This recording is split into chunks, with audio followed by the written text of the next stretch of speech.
All right, fastest 15 minutes in social media, fastest 15 minutes on the internet.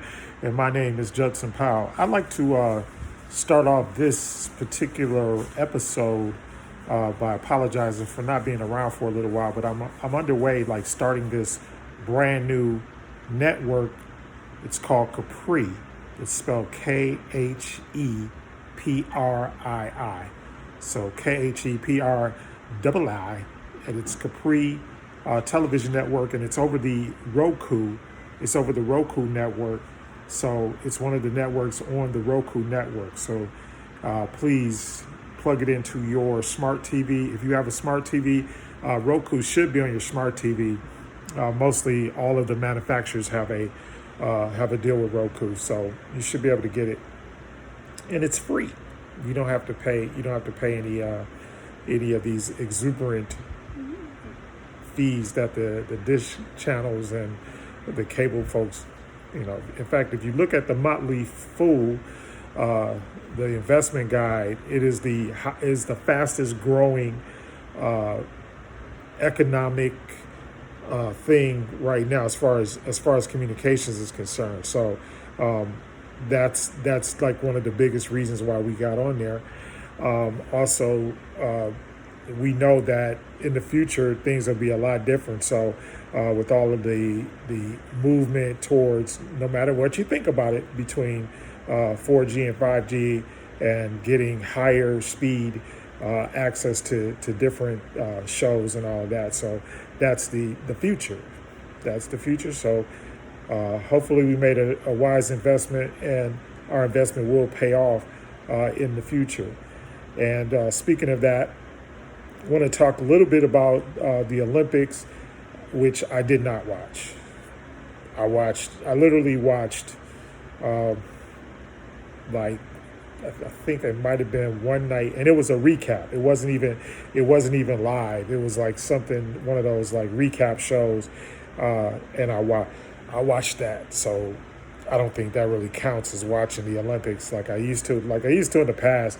You would like I'd set all the alarms and everything so that I would catch the Olympics as they were going on, or I didn't want to miss certain sports like I like water polo, and I like judo and wrestling, and I like a lot of those kind of events and stuff like that. But this year it didn't exactly do all of that. And of course everybody likes track and field and the gymnastics and swimming and all that. But this year just didn't feel hyped about it. I don't know. So I guess it's like as you get older, you feel less hyped up about certain things, and hopefully I'll still be around for a couple of more Olympics, so I'll get a chance to make up for it in the future. But I wanted to talk about the participation of Africans and African Americans, even when it comes down to other countries, or people, I should say, people of African descent. And Naomi Osaka was the flag bearer, the torch bearer, I should say, for Japan to open up the games. And the thing about that is, of course, the United States put her down and everything else, and we're talking, basically the same thing they did to Simone Biles, called her a quitter. Just a lot of negative press surrounding her, because she wanted to take advantage of being careful with her mental health, which she has a right. And I don't get all of this stuff. It's like the appropriation of our culture is crazy. And the fact that they use our culture, they use us to further their interests, but yet still don't want to further our interests here in the United States. And yeah, I said what I said. The bottom line is they don't look out for us, so why should we look out for them? And I was happy that a lot of these athletes went and they participated on the Olympic teams of their own home countries or countries where their parents were from. Because, of course, what do we always do? We go get all the best athletes in the world. We put them in our colleges and universities, train them there, and then we put a big USA on their chest, and we run them out there in front of the world and call them Americans. And we use them. All of this stuff is usury. That's what it is. Not usury in the term of finances, but usury in the term of we would win a lot less medals if we didn't have a lot of these other people on our teams. The same thing, and it goes the other way too. A lot of these other smaller countries or even larger countries would never have Olympic victories. I think it was Italy had won a track and field event, and it's like the guy from Italy, but we know he was a brother, but he won the track and field. Why did he win the track and field? Because he was a brother. But would Italy have won a medal in track and field if he wouldn't have been there on their team? Probably not. If he would have been, of course, obviously, if he would have stayed and did everything, competed for the USA, then, I guess, the USA would have got another medal. In fact, I don't even know, and I feel bad about this, I don't even know who won the medal count. And probably it's got to be between us and China, and Japan, because, they were able to dominate because of the fact that it was in Japan, and the fact that, China just has a very dominant infrastructure for their Olympic team. So that's just a guess. I don't know. I guess I'll look it up once I get off of here. But it's just, my thing is, with all of the cultural appropriation, and yes, I'm calling it cultural appropriation because that's really what it is. And what would happen if all of the athletes that are black, that are from Africa or of African descent, withdrew from the Olympics?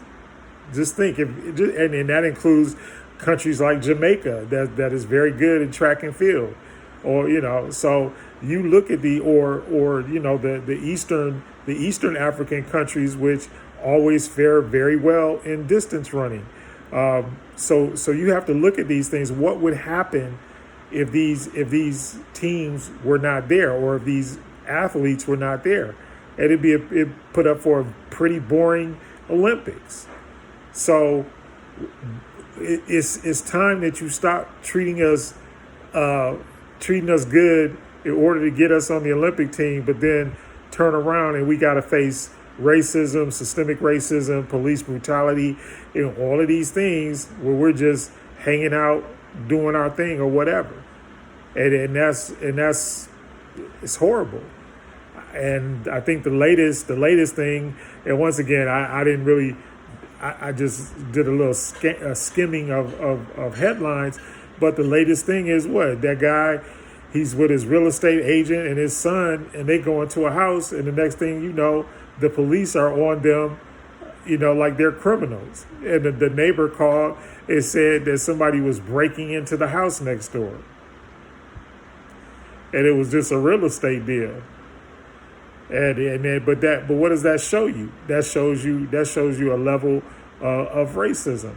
And I'm not saying you should never call the police or anything like that, but if you're going to call the police, at least be sure of what you're talking about. At least be sure. And then the Central Park Karen, from what I understand, the Central Park Karen has recanted her previous statements about she wasn't in any danger, and now she's back to saying that she was in danger. So she's back to saying she didn't know if she was, going to get killed or whatever. And it's just flipping and flopping about all of this stuff, and it's crazy, because the majority of people, black, white, red, green, yellow, red, brown, purple, the majority of people are good, law-abiding citizens. The majority, and definitely the majority of black and brown people are good, law-abiding citizens. They work hard. All they want to do is be able to take care of their families. So we got to figure a way out. Now, I don't agree necessarily, and the thing that I don't agree with is the whole defunding the police. I don't agree with the words, the terminology. It's just like, it's just like critical race theory.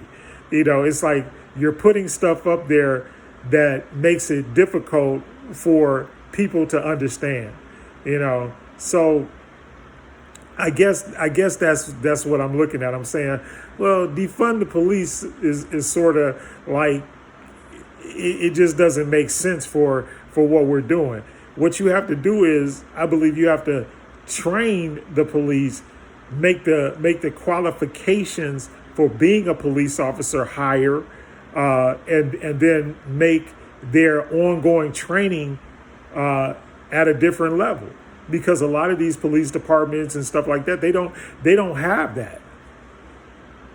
And because I started reading up on it, there are a lot of besides learning how to re-up and how to shoot a gun, a lot of departments don't do any advanced training, unless it's like evidentiary stuff. But as far as how do they handle people, as far as diversity, as far as all of those type of things go, there's very little extra training for that. And I mean, you almost have to train more, just to be a cab driver in a lot of cities, which is horrible, because obviously you're taking people and you're putting people's lives in their hands. So, but it just needs to have a different name. We have to figure out something else to name it besides defunding the police. It's not about defunding them. In fact, I think we need to infuse them with more money so that we can hire better people and train better people and give them better training and better skills and better tools. And the other thing is, we need to fund the things like body cams and all of that, so that there is no mistake about what goes on out there. Because seriously, every single police incident, every single police scene should be taped. At this point in our history, with the technology that we have, there's no reason why we can't do that. We should easily be able to do that. That's not something that we should be looking at as like, how we have the technology. We have dash cams. We have, you can put cameras all in police vehicles, emergency vehicles, whenever somebody shows up on the scene. And it's not only does it protect the alleged perpetrator, but it also protects the police officer, and it protects whoever else is on the scene. Because and I've said this a bunch of times. And the only reason why all of this stuff is reaching ahead is because of cameras on cell phones. If we didn't have cameras on cell phones, a lot of these instances would be going undocumented and uncharted. And that's the absolute truth. Without cell phone cameras, basically everybody is dead. You're just dead, and there's no consequences for the actions of the crooked police officers. And now that we have cameras, we see that it goes on a lot more than we thought it was. People, because back in the day, before the technology and the cameras, what could we do but be dead? Because we didn't have any recourse. We had no evidence. We had nothing evidentiary that we could present to the public or to a jury and say, look, this is what this dude did. So that's a very important piece of the puzzle that we got to keep on top of. We have to keep on top of that. And we have to, so don't defund the police. In fact, fund them so that every crime scene, everything, all of that stuff is under surveillance.